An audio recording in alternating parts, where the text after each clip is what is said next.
Establishment اور P T I کے درمیان رابطوں، ملاقاتوں، پس پردہ مذاکرات سے پی ٹی آئی متواتر انکار کرتی آئی ہے۔ پی ٹی آئی اس چیز سے بھی انکار کرتی آئی ہے کہ بشرا بی بی کے پس پردہ کسی سے کسی قسم کے کوئی مذاکرات یا ڈائیلاگ یا بیک ڈور رابطے نہیں ہو رہے، لیکن پی ٹی آئی یہ خود کو دھوکہ دے رہی تھی یا پھر اس ملک کے عوام کو دھوکے میں رکھنے کی کوشش کر رہی تھی۔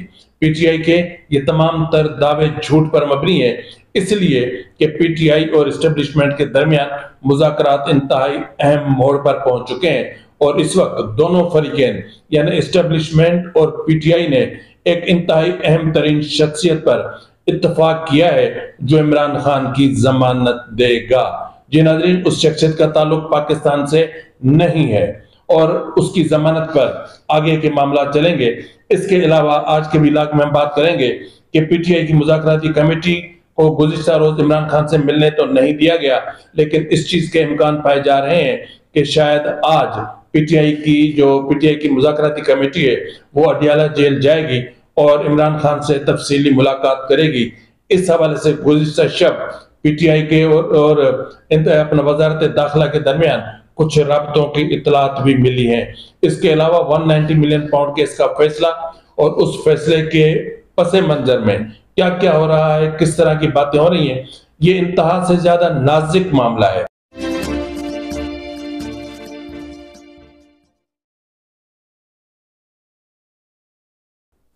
ناظرین، سب سے پہلے ہم بات کر لیتے ہیں 190 ملین پاؤنڈ کیس کے حوالے سے۔ آپ کو پتا ہے کہ 190 ملین پاؤنڈ کیس کا فیصلہ پچھلے 2-3 دنوں سے متواتر زیر بحث ہے، اور اب یہ پتا چلا ہے یا گزشتہ روز یہ بتا دیا گیا کہ اب 190 ملین پاؤنڈ کیس کا فیصلہ 13 جنوری کو سنایا جائے گا، لیکن 13 جنوری بھی یہ فیصلہ سنانے کی حتمی تاریخ نہیں ہے۔ جہاں تک میری اطلاعات ہیں یا جہاں تک میرے رابطے یا میرے سورسز اس چیز کی تصدیق کر رہے ہیں، وہ ان کی اطلاعات کے مطابق کہ 190 ملین پاؤنڈ کیس کا فیصلہ اگر آیا بھی تو کم سے کم 20 جنوری یا 21 جنوری یا انہی 2-3 تاریخوں کے بیچ میں ہی آئے گا۔ اس کی وجوہات یہ بتائی جا رہی ہیں کہ حکومت نہیں چاہتی کہ جب یہ معاملہ اسلام آباد ہائی کورٹ میں جائے تو موجودہ ججز جو ان کو عمران خان اور بشرا بی بی کے حوالے سے جو بھی فیصلہ آئے اس کو اسٹرائک ڈاؤن کر دیں اور پھر عمران خان کو سرخرو ہونا پڑے۔ تو اس حوالے سے جو ججز کی تعیناتی کا معاملہ ہے اور ججز کی تعیناتی کے حوالے سے 17 جنوری کو ممکنہ طور پر 4 نئے ججز تعینات ہوں گے اور پھر لاہور ہائی کورٹ سے بھی کچھ ججز جائیں گے۔ تو اس طرح جو عمران دار ججز ہیں اسلام آباد ہائی کورٹ میں وہ چلے جائیں گے مائنورٹی میں، اور اس کے بعد پھر فیصلہ سنایا جائے گا۔ اگر 17 تاریخ کو ججز کی تعیناتی کے معاملات فائنل ہوتے ہیں، اس کے بعد معاملہ جاتا ہے صدر کے پاس، اور اس کی اپروول کے بعد اگر نئے ججز اوتھ لے کر جب کام شروع کریں گے تو تقریباً 20-21 تاریخ تو آرام سے ہو چکی ہوگی۔ تو اس لیے اس معاملے کو اس تناظر میں بھی دیکھا جا رہا ہے، لیکن دیکھنے والے یہ بھی کہہ رہے ہیں کہ لوور جوڈیشری ہو یا سپریم کورٹ کا کانسٹیٹیوشنل بینچ وہ کمپرومائزڈ ہو چکے ہیں۔ جی ناظرین، وہ کمپرومائزڈ ہو چکے ہیں، یہ ایسا کہا جا رہا ہے۔ اب اس میں حقیقت کیا ہے وہ تو اللہ کی ذات ہی بہتر جانتی ہے۔ ناظرین، میں اس سے پہلے کہ میں آپ کو مذاکرات کی طرف لے کر جاؤں، آپ کو بتاؤں کہ اسٹیبلشمنٹ اور پی ٹی آئی کے درمیان پس پردہ مذاکرات کی نوعیت کیا ہے اور معاملات کہاں تک پہنچے ہیں، میں سب سے پہلے آپ کو بتانا چاہتا ہوں عمران خان کا اسٹیٹمنٹ یا عمران خان کا بیان یا عمران خان کی وہ باتیں جو انہوں نے اپنے وکلاء سے اور صحافیوں سے گزشتہ روز بات چیت میں کی۔ عمران خان کی طرف سے ایک ٹویٹ جاری ہوا اور عمران خان کے اس اسٹیٹمنٹ میں اسٹیبلشمنٹ پر، حکومت پر سنگین ترین الزامات عائد کیے گئے ہیں۔ عمران خان ایک طرف تو ڈیل کی بات کر رہا ہے، ایک طرف حکومت کے ساتھ مذاکرات کی بات کر رہا ہے، ایک طرف مذاکراتی کمیٹیوں کو بااختیار بنانے کی بات کر رہا ہے، تو دوسری طرف اسی حکومت، اسی اسٹیبلشمنٹ پر سنگین الزامات عائد کر رہا ہے۔ ایک طرف پی ٹی آئی کی کمیٹی حکومت کے ساتھ بیٹھ کر بات کر رہی ہے تو دوسری طرف وہی عمران خان اسی حکومت کو فارم 47 کی پیداوار اور ایک ناجائز حکومت بھی کہہ رہے ہیں۔ عمران خان نے اپنے اسٹیٹمنٹ میں کیا کہا ہے ذرا وہ میں آپ کو بتا دیتا ہوں۔ عمران خان نے کہا جی میں نے اپنی زندگی میں پاکستان میں نافذ کیے گئے تمام مارشل لا یعنی ایوب خان، یحییٰ خان، ضیاء الحق اور جنرل پرویز مشرف کے مارشل لا دیکھے ہیں۔ یحییٰ خان اور ضیاء الحق کا مارشل لا پاکستان کی تاریخ کا بدترین مارشل لا تھا، جس میں جمہوریت کو بالکل روند کے رکھ دیا گیا تھا۔ مشرف اس حوالے سے قدرے لبرل تھے۔ مشرف اس لیے لبرل تھے کہ مشرف عمران خان کے اتحادی بھی تھے، یا پھر عمران خان مشرف کے اتحادی تھے۔ مزید آگے ان کا کہا ہے کہ جو کچھ آج ملک میں جمہوریت کے نام پر ہو رہا ہے، اس کا موازنہ صرف اور صرف یحییٰ خان کے دور سے بھی کیا جا سکتا ہے۔ ایوب خان کے دور سے بھی کر لینا، ذرا عمر ایوب کو بھی پتا چلے کہ آپ امروں کے بارے میں کیا سوچ رکھتے ہیں۔ عمران خان نے مزید کہا ہے کہ آج اس جمہوریت کی آڑ میں نافذ اس مارشل لاء میں یہ تمام فسطائی حربے بدرجہ اتم موجود ہیں۔ یہ کیسی جمہوریت ہے جس میں پاکستان کی سب سے مقبول اور بڑی پارٹی کے چیئرمین کا نام تک میڈیا میں لینے پر پابندی عائد ہے۔ انہوں نے کہا ہے کہ جیسے حمود الرحمن کمیشن رپورٹ کے ذریعے واضح ہوا تھا کہ یحییٰ خان نے اپنی طاقت اور اقتدار کے خاطر ملک کے نظام کو تہس نہس کیا، وہی کام آج بھی کیا جا رہا ہے۔ ناظرین، یہاں پر میں آپ کو بتاتا چلوں کہ عمران خان نے جو اسٹیٹمنٹ دیا ہے، میں پورا اسٹیٹمنٹ نہیں پڑھ رہا ہوں، اس کے چیدہ جو نکات ہیں میں صرف آپ کی خدمت میں وہ بیان کر رہا ہوں۔ عمران خان نے مزید کہا ہے کہ شہباز شریف صرف اور صرف جنرل عاصم منیر کی ایک کٹ پتلی اور اردلی ہے۔ یہ ہے وہ جو لفظوں کا چناؤ، اور یہ ہے وہ مفاہمانہ پالیسی، یہ ہے وہ رویے کہ جن کی بنیاد پر بیٹھ کر آپ حکومت سے بات کرنا چاہ رہے ہیں اور اسٹیبلشمنٹ سے فیور لینے کی بات کر رہے ہیں۔ میں ایک بار پھر پڑھ لیتا ہوں، ذرا آپ اچھے سے سن لیجئے۔ شہباز شریف صرف اور صرف جنرل عاصم منیر کی ایک کٹ پتلی اور اردلی ہے۔ اس سے زیادہ طاقتور وزیر اعظم تو مشرف دور میں شوکت عزیز تھا، کیونکہ کم از کم تب انتخابات میں اس طرح کی دھاندلی نہیں کی گئی تھی جیسے فروری 2024 میں کی گئی۔ دھاندلی کی پیداوار فارم 47 کے سہارے کھڑا ناجائز لیکن ناتما ٹولہ دراصل حکومت کے نام پر ایک دھبا ہے، اور اس دھبے کے ساتھ عمران خان مذاکرات بھی کر رہے ہیں۔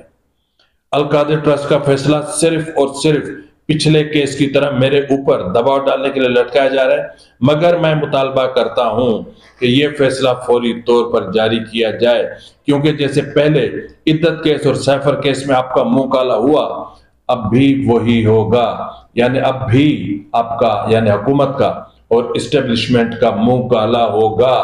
یہ عمران خان کے پراپر الفاظ ہیں۔ عمران خان نے دو ٹوک الفاظ میں اور واضح کہا ہے کہ میں واضح طور پر یہ کہنا چاہتا ہوں کہ میں نواز شریف اور زرداری کی طرح NRO نہیں لوں گا اور عدالت سے اپنے کیسز ختم کروائیں گے۔ شرم تم کو مگر آتی نہیں، کیا کرے؟ کچھ حیا ہوتی ہے، کچھ شرم ہوتی ہے۔ عمران خان تمہیں تو وہ بھی نہیں ہے۔ چلیں آگے جی کہہ رہے ہیں کہ بشرا بی بی کا کسی سے کوئی رابطہ نہیں ہے، یہ محض پروپیگنڈا ہے۔ ہماری مذاکراتی کمیٹی ہی ان معاملات کو دیکھ رہی ہے۔ مذاکراتی کمیٹی دیکھ رہی ہے۔ کس سے بات کر رہی ہے؟ ان سے جن کا منہ کالا ہے۔ کن سے بات کر رہی ہے؟ جو ایوب اور اپنے یحییٰ اور ضیاء کی طرح سے بھی برے آمرانہ روش رکھنے والی حکومت سے، فارم 47 کی پیداوار حکومت سے۔ اسلام آباد قتل عام کو 6 ہفتے ہو چکے ہیں، ہمارے گمشدہ افراد کو لے کر حکومت کی طرف سے کوئی پیش رفت نہیں کی گئی۔ تو آپ نے کون سی پیش رفت کی خان صاحب؟ آپ نے کون سی لسٹیں جاری کر دیں؟ آپ نے کون سی فہرستیں دے دیں؟ آپ نے کون سے شناختی کارڈ دے دیے؟ آپ کون سے ان لوگوں کے ورثاء کو لا کر آپ نے اسلام آباد کے پریس کلب کے سامنے بٹھا دیا؟ آپ نے کون سا ان کو پارلیمان کے سامنے لا کر ایک بہت بڑا احتجاج کیا؟ آپ نے کس انٹرنیشنل فورم پہ جا کر اپنے مسنگ پرسنز کا مقدمہ پیش کیا ہے؟ آپ وہ تو بتا دیں۔ صرف بیانیہ، صرف نیریٹو کریٹ کرنے سے آپ اپنے وطن کا جو حشر کر رہے ہیں، یہ بہت افسوسناک بات ہے۔ اچھا جی، اسی حوالے سے پھر پی ٹی آئی کے بانی پی ٹی آئی کی بہن علیمہ خان نے کہا، عمران سے ملاقات کے بعد اڈیالہ کے باہر صحافیوں سے بات چیت کرتے ہوئے کہا کہ تاثر کیا جا رہا ہے کہ بانی پی ٹی آئی کے بیک ڈور رابطے اور چینل سے بھی ہو رہے ہیں۔ بانی پی ٹی آئی نے واضح کر دیا ہے مذاکراتی کمیٹی کے سوا کوئی رابطہ نہیں ہے۔ علیمہ خان کا کہنا تھا کہ حکومت چاہ رہی ہے کہ یہ تاثر دیا جائے کہ بانی پی ٹی آئی انہی کی طرح